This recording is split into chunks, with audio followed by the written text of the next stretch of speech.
Hello children's, आपका स्वागत है मेरे YouTube channel UV can tutorial में। आज हम देखेंगे रेंसिडिटी एंड कोरिजन। हाँ तो बच्चों, आज हम सीखेंगे कोरिजन। कोरिजन भी एक एग्जाम्पल ही है ऑक्सीडेशन का। क्लियर? कोरिजन एंड रेंसिडिटी ये दोनों ही एग्जाम्पल हैं ऑक्सीडेशन के। तो ये हम अपने डेली लाइफ में देखते हैं। आपको अगर ध्यान होगा, अभी हम देखेंगे वीडियो में आगे आप सीखोगे, तो ये आपके डेली लाइफ में चलता है। तो कोरिजन मीन्स रस्टिंग होना। रस्टिंग किस में होगी? जो मेटल बॉडी होती है। तो metal body means iron body. तो आयरन के ऊपर या किसी मेटल के ऊपर कोई भी किसी के भी इफेक्ट से, कौन के इफेक्ट से? या तो वाटर के, एयर के या फिर एसिड्स के, इनका जब अटैक होता है तो वो उनको धीरे धीरे ईट करते चले जाते हैं। ईट दैट मीन्स खाते चले जाते हैं, खत्म कर देते हैं, डिस्ट्रॉय कर देते हैं। ऐसे ही सेम आयरन बॉडी के ऊपर जब आपने कभी नोटिस किया होगा, देखा भी होगा कि आयरन बॉडी बहुत साल तक, बहुत ईयर्स तक अगर एक ही प्लेस में रखी है और रेगुलर कांटेक्ट में आ रही है वाटर के, ऑक्सीजन एयर एटमॉस्फेयर में प्रेजेंट ही है, वाटर रेन्स में फॉर्म होता ही है, तो आपके ये सब कांटेक्ट में आने के बाद वो आयरन बॉडी कैसी हो जाती है? टोटली रस्टेड हो जाती है। ठीक है ना? तो यही मैं आपको उसको फॉर्मूला के बेस में बता रही हूं कि सपोज हमारा यहाँ पे हो गया आयरन, किसके कांटेक्ट में आया? ऑक्सीजन। और किसके कांटेक्ट में आया? वाटर। इनके सबके कांटेक्ट पे आने पर वो क्या बना लिया? रस्ट बना लिया। रस्ट का फॉर्मूला हो गया आपका Fe2O3.XH2O। इसको हम बैलेंस करने के लिए लिख लेंगे यहां पर देन 2। ठीक है, तो यह हमारा बैलेंस्ड हो गया। तो मीन्स आयरन बॉडी, आयरन की कोई भी मटेरियल हो, उसमें अगर ऑक्सीजन अटैक करे या फिर वाटर प्रेजेंस ऑफ ऑक्सीजन में अटैक करे या कभी एसिड का कांटेक्ट हो, तो ये जो फॉर्म हो रहा है फॉर्मूला, ये किसका फॉर्मूला हो जाएगा? रस्ट का। तो हम इसको केमिकली टर्म पे rust that means corrosion, crore होना, किसी चीज का खराब हो जाना। ओके चिल्ड्रन, तो यहां पर ये फॉर्मूला किसका बन रहा है? Fe2O3.XH2O दैट मीन्स रस्ट का फॉर्मूला हो रहा है। ठीक है ना? तो हमने अभी क्या देखा? रस्ट। अब क्या देखेंगे हम? ये रस्ट होता किस में है?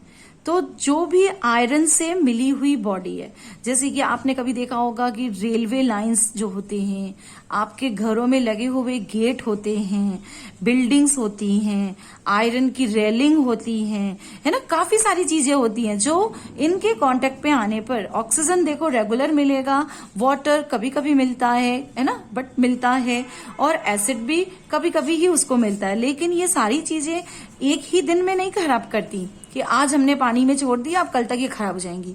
इनको रस्टेड होने में बहुत साल लगते हैं, इवन 1 ईयर से 3-4 ईयर्स तक लग जाते हैं टोटली रस्ट होने में। तो ये भी एक टाइप का केमिकल रिएक्शन ही है।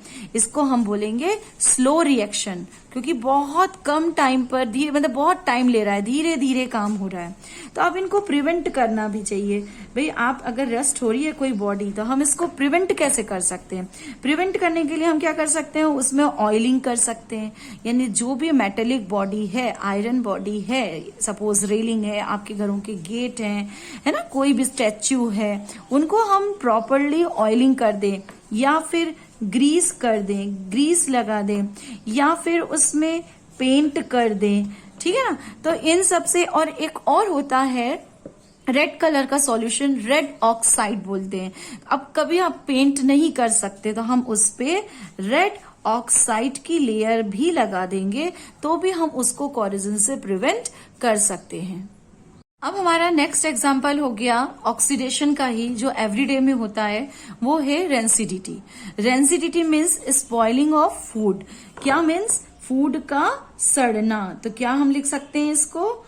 स्पॉइलिंग ऑफ फूड, फूड का खराब हो जाना। तो फूड यूं ही रखे रखे खराब नहीं हो जाता चिल्ड्रंस, फूड ऐसे ही खराब नहीं हो जाता। आपने कभी भी नोटिस किया होगा कि घर में कभी भी मॉर्निंग के टाइम पे जो खाना बना है ना, हम उसको प्रॉपरली नहीं सेव कर रहे हैं, हमने उसको ऐसे ही रख दिया। और खासकर समर डेज में, गर्मियों के दिनों में, ये फूड का स्पॉइल होना बहुत आम बात होती है, बहुत पॉसिबिलिटीज होती है उनमें। तो हमने उसको या तो किसी कोल्डेस्ट प्लेस में नहीं रखा या उस कंटेनर को चेंज नहीं किया, तो वो फूड में कैसी सी अजीब सी स्मेल आने लग जाती है, और देन उसमें कुछ उसके टेक्सचर में भी चेंज आ जाता है।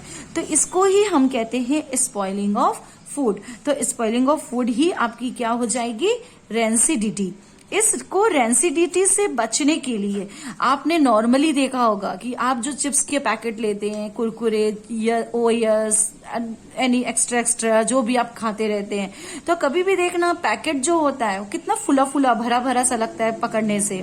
देन जब खोलते हैं तो उसके अंदर कुछ निकलता ही नहीं है, जरा सा रहता है सामान। तो क्यों, वो तो ग्राम में वेट किया हुआ है, लेकिन वो फुला हुआ क्यों दिख रहा है पैकेट? क्योंकि उसके अंदर नाइट्रोजन गैस भरी होती है जो उस फूड को 3 मंथ्स तक प्रिजर्व करती है।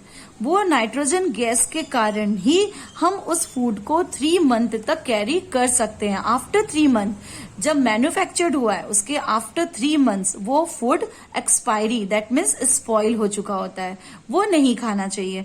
तो फर्स्ट हम जिसको अगर प्रिवेंशन में देखते हैं तो हम इसको कैसे प्रिवेंट कर सकते हैं? फर्स्ट तो जो पैकेजिंग फूड है, पैकेजिंग फूड में नाइट्रोजन गैस को फील किया जाता है, ठीक है ना, किसमें? पैकेजिंग फूड में, जो फूड पैकेट के बने होते, पैकेट्स में होते हैं। फिर सेकेंडली है, हम इसको रेफ्रिजरेटर में भी रख सकते हैं। रेफ्रिजरेटर दैट मीन्स फ्रिज में भी हम इसको रख सकते हैं, जब यूज आए तब आप निकालिए। इसमें ये भी एक ध्यान देने वाली बात है कि फ्रिज से तुरंत निकालकर रेफ्रिजरेटर से निकाला और तुरंत गैस के बर्नर पे रख दिया, ये बहुत रॉन्ग प्रोसेस है। हम ऑटोमेटिकली अपने हाथ से पॉइजन प्रिपेयर कर रहे हैं। तो आपको क्या करना है, फ्रिज से निकालने के बाद उसको थोड़ी देर रूम टेम्परेचर में, उसको नॉर्मल टेम्परेचर में एडजस्ट होने देना है। फिर उसके बाद उसको हीट करना है और तब आप खा सकते हैं, तो वो फूड खराब नहीं है। लेकिन सुबह का शाम, ये नहीं कि 2 डेज तक फ्रिज में रखा है, अब आप निकाल रहे हैं खा रहे हैं, तो वो तो फिर भी गड़बड़ है ना, ऐसा नहीं करना है। और थर्ड होता है कि इनमें एंटीऑक्सीडेंट्स फील होते हैं। एंटीऑक्सीडेंट्स यानी कि उसके अंदर हम ये समझ लो कि ब्यूटाइड्रेट फॉर्मूला यानी कि BTHA, ये इस तरीके से इसमें मिक्स किया हुआ जाता है। यानी ये भी एंटीऑक्सीडेंट्स मीन्स ये क्यों स्पॉइल हो रहे हैं फूड? क्योंकि इसमें ऑक्सीजन मिक्स हो रही है, एटमॉस्फेरिक ऑक्सीजन उस फूड में मिक्स हो जाती है, तो उस खाने को स्पॉइल कर देती है। ये हमने अभी देखा रेंसिडिटी में। तो एंटीऑक्सीडेंट्स क्यों मिलाते हैं? जो उसको फूड को ऑक्सीडाइज्ड होने से रोकती है, उसका ऑक्सीडेशन होने से रोकती है। तो इसलिए हम उसमें एंटीऑक्सीडेंट्स भी मिलाते हैं। कई पैकेट में आप देखना इसमें इस तरीके के फॉर्मूले लिखे हुए होते हैं, है ना चिल्ड्रन। तो आई होप मुझे ये अच्छा लग रहा है कि आप लोग मुझे मेरा वीडियो पसंद कर रहे हैं, देख रहे हैं, ये व्यूज मुझे दिख रहे हैं। तो ऐसे ही मुझे लाइक करते जाइए और मेरे सब्सक्राइबर बनते जाइए। Thank you.